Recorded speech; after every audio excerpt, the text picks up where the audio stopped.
So thank you all for coming. Thank you, Maria, for the introduction.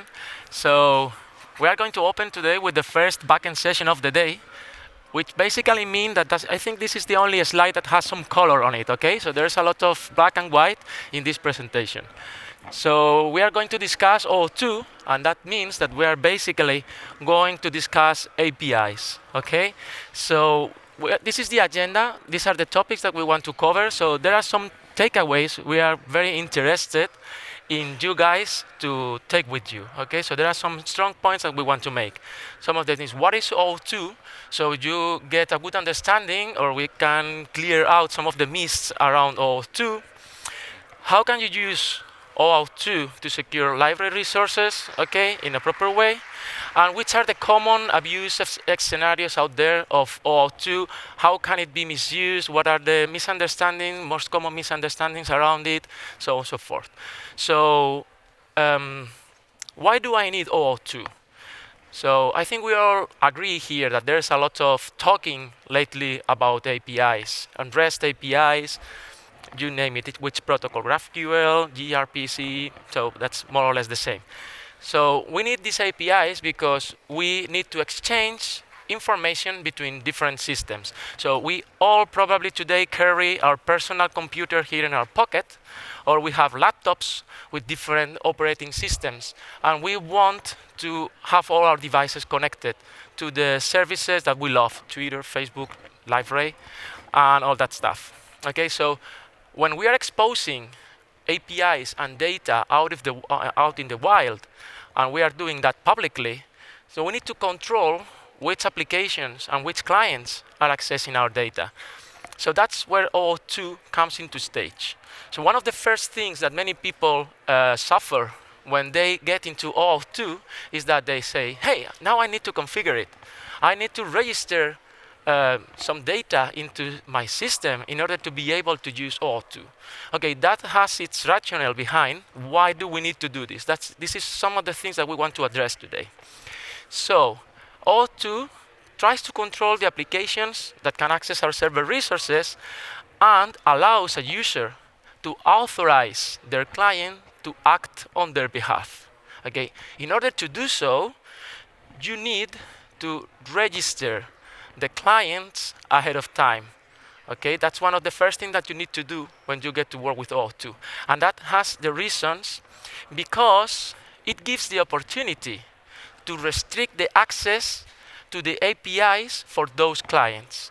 That means that you can have different profiles of applications out there to target different kinds of users or to target different kind of devices with different capabilities. Okay? And it also allows the end user that is going to use those clients or applications to authorize or revoke in case there's some problem, they lose their devices or something, they can revoke those grants. So that's what the previous registration allows OAuth to do, okay? Which is very important that we are gonna see in a moment, okay? So the client applications, in order to be authorized or to prove that they have the end user authorization to act on their behalf, only are provided with an access token. Okay, so that's the minimal piece of technology that we need in order to implement OAuth, just an access token. And it introduces a very good improvement over basic authentication because it means that the window in which the credentials of the user are exposed are dramatically shrinked. So the risk of seizing the user credentials is dramatically reduced when using OAuth, which is something that we care about in security. Okay? It also has many improvements over the cookie session plus PAuth token or any other mechanisms for authorizing your request because it prevents the attackers from seizing the session cookie. So if an attacker would seize the session cookie, it would mean that they could be able to access the whole portal, for instance. So this improves the security of your APIs a lot and of your users, which is what you want. So one of the points that we want to make is that OAuth is not authentication, okay? And this is good for some reasons that we are going to try to explain. Okay, authentication is about identity, okay? And we have several ways to enforce authentication. You all know about this. It's like the typical form, username and password, digital certificates, fingerprints reading, OpenID Connect, Google, Facebook, Twitter. But OAuth2 is about delegating authorization to a device or to a client, our application, which is about access control in the end. It's what the application can do and what did I authorize this application to do on my behalf, which means OAuth2, which means API keys, or the typical role-based access control, like permission checker is also a form of authorization, okay? So OAuth2, by itself, it's not authentication, and that is good. So what is an access token?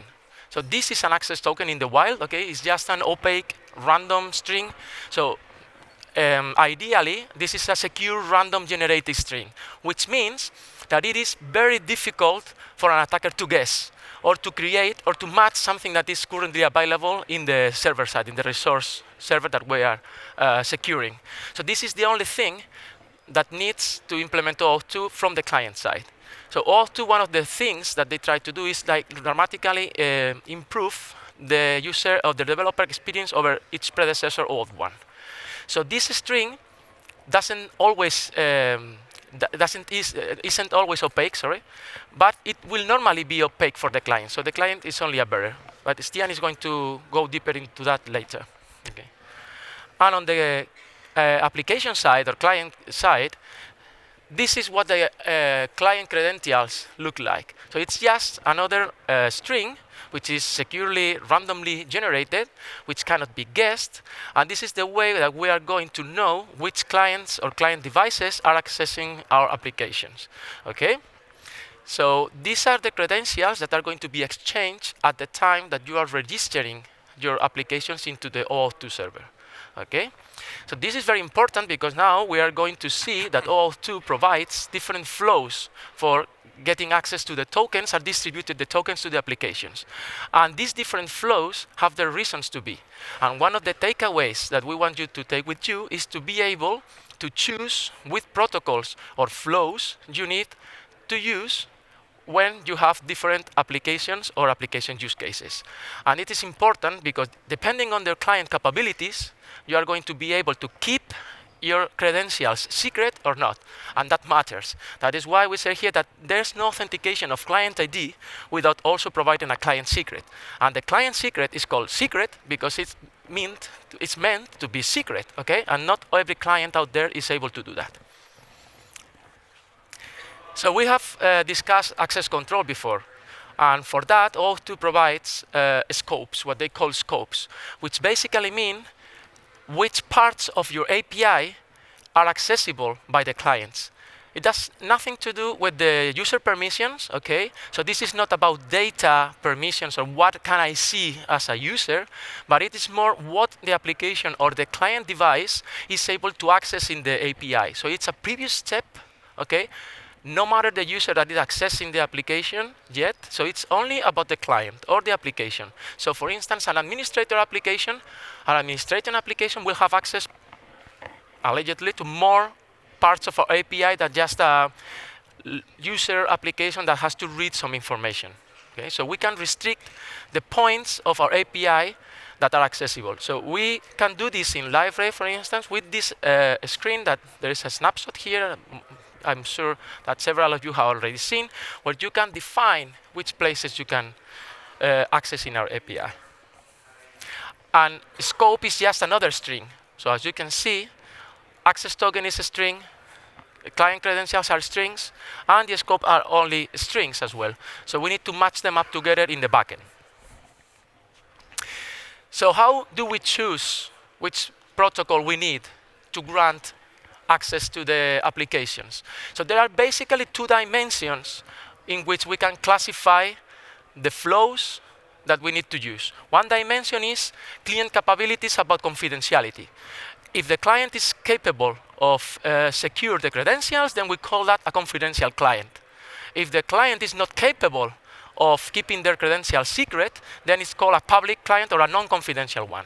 Okay, this is very important because if you are going to distribute your credentials within an APK, for instance, if you are doing Android development, or if you are deploying an SPA application, you should consider your client insecure or public, because the source code can be decompiled, JavaScript code can be read, so you cannot keep your credentials secret.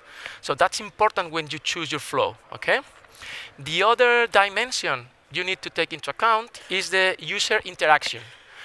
If you're going to need the request to be attached to a user, for instance, to just some permission checking on the data afterwards, or you need the user to grant access, then you need to use one of the protocols that allow for user interaction. If you are just authorizing some backend server, some B2B connection, or one backend server to access another backend server in an automated fashion, something like that, you then need a non-interactive access token flow protocol. So then you don't need a user behind, and there are other protocols for that. So that's what we are gonna go through next, okay?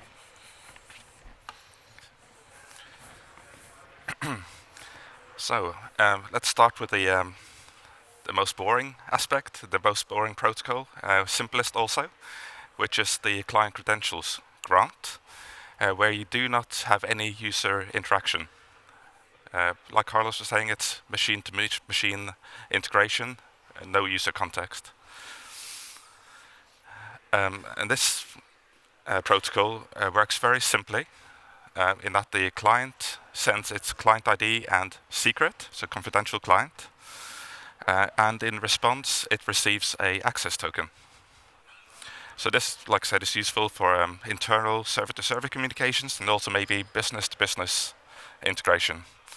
And it's really a step up from basic authentication because it reduces the window of opportunity where user or secret credentials are traveling on the wire, because you get that access token instead. So getting a bit more interesting, moving into the protocols where the user is involved.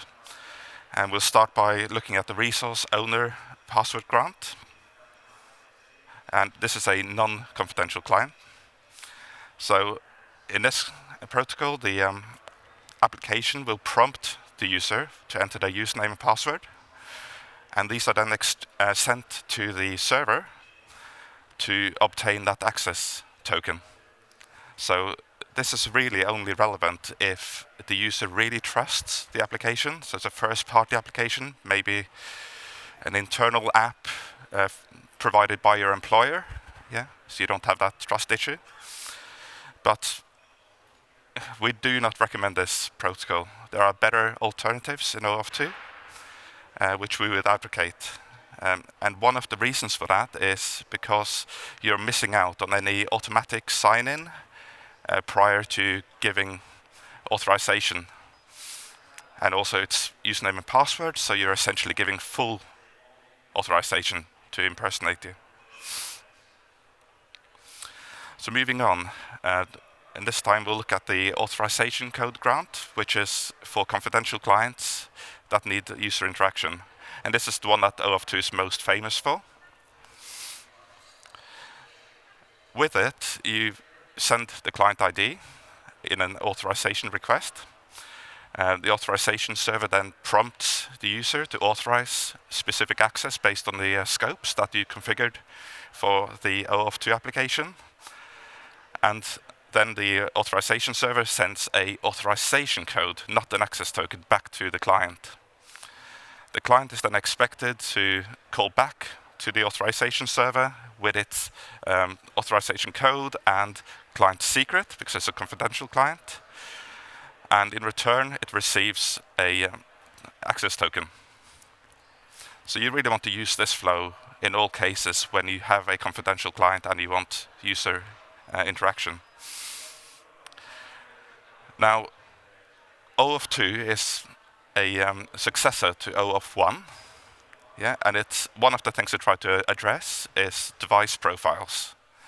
So it's not just about web servers exchanging information, it's also mobile apps, native apps, desktop applications. And like Carlos touched upon, in many of these cases, you cannot expect a client to be a confidential client. Yeah, you cannot keep that secret. So in that case, this flow would not apply. Additionally, in the case of a single page application or a application running within the web browser, there's a issue called, there's a restriction called the same origin policy that browsers enforce, which means that you cannot complete the fourth step in this flow, because the token is being sent in the response from another host, not the host where the SPA is running. Yeah, and it prevents reading that response.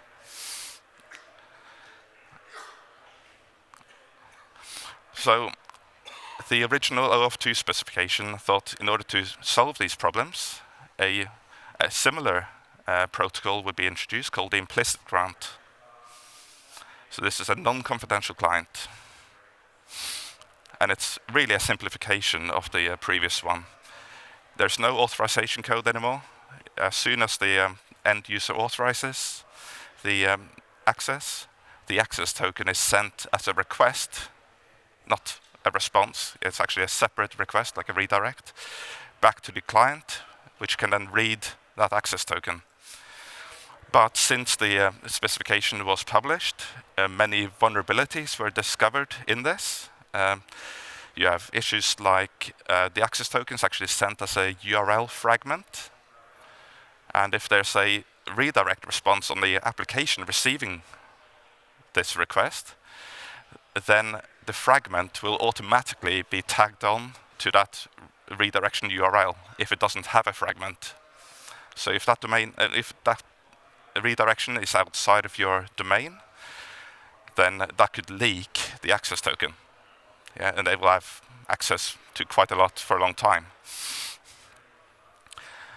Another vulnerability was cross-site scripting. If there's any cross-site scripting vulnerability on the receiving page on the application, then using JavaScript you can read the request and extract that token as well. So, since OAuth 2 specification was published, another specification was developed, which is known as CORS. And this is to allow JavaScript to read HTTP responses from other hosts than where it's running. So that gets around the fourth step in the authorization code grant. JavaScript can now read that response. But still, your client is non-confidential. So how can you actually exchange the authorization code for the access token? So another specification, known as the PKCE authorization code grant, was developed. And this solves both issues then. Because in this flow, when you send a request for authorization, you also generate a random token on the application side, which is called the code challenge. And you hash that to produce a value that you then send along with that request to the authorization server. Then the user authorizes, and the authorization code is sent back to the application.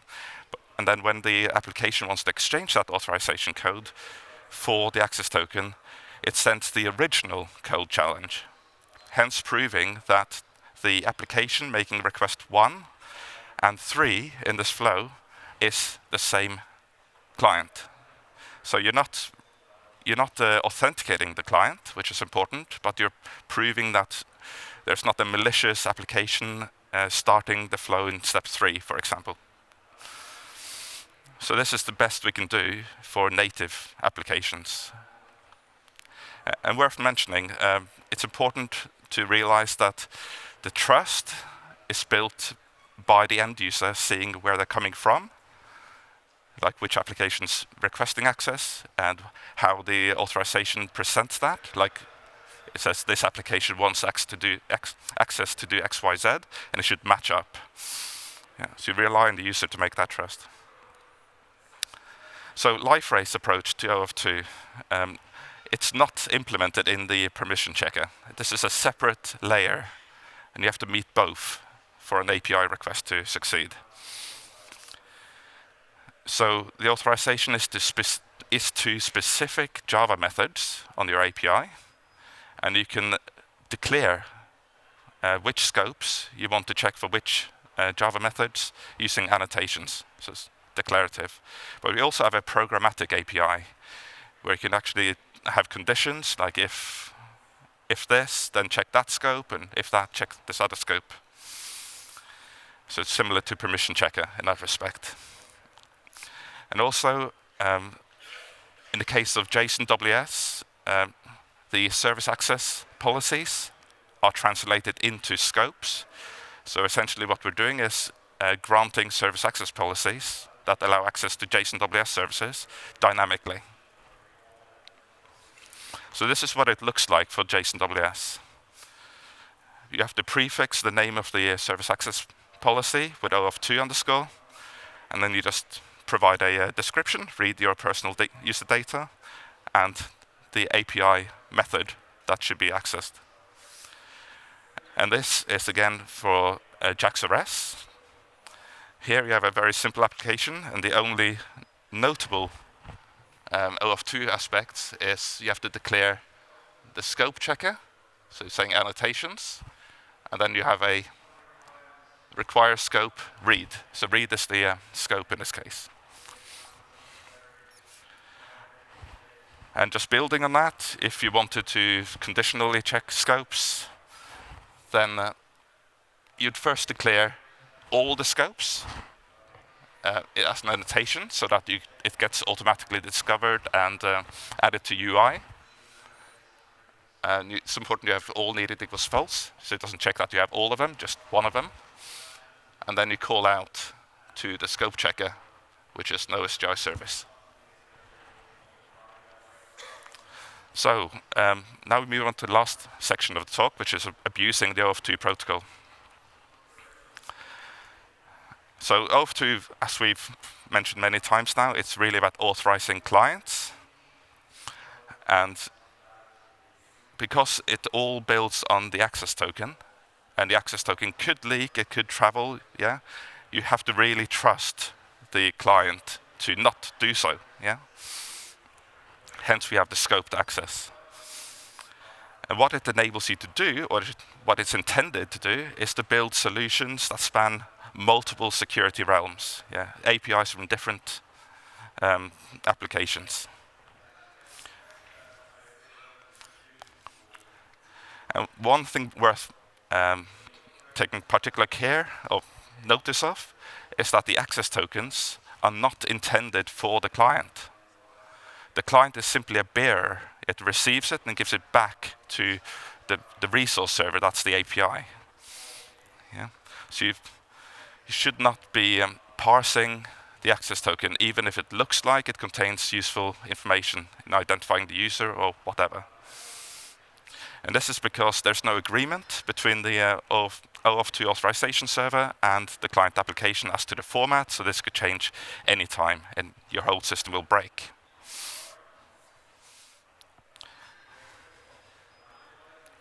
Also, access tokens do not represent a user. Yeah, they are a delegated permission from the resource owner to an application. There might be a user linked to that delegation, but it does not actually mandate this. And similarly, access tokens do not represent authentication. Yeah, you could have a client credential grant where two servers are speaking, and there's no user authentication involved at all.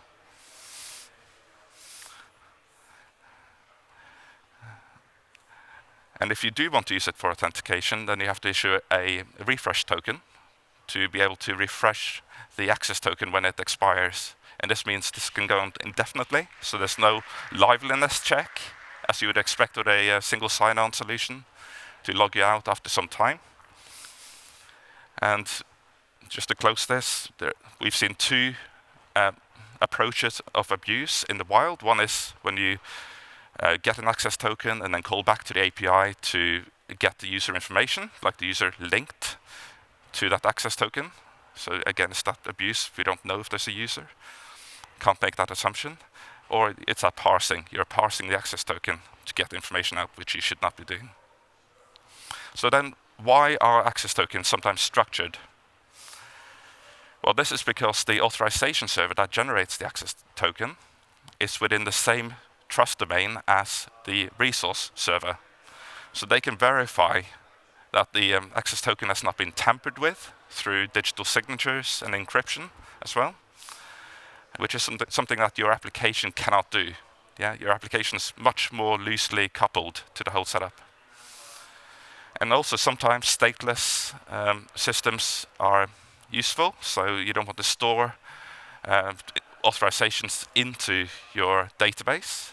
So you just want to have all the information in the access token. But there are some notable drawbacks with this. When you don't store it, you can't revoke the access, which means a large reason for choosing OAuth 2 is gone. Because the revocation is managed by the authorization server. So it might be less of a concern if you're building an application with multiple servers talking on a trusted network. You don't really need to revoke, you just let them naturally expire. So there's that edge case that might make this acceptable.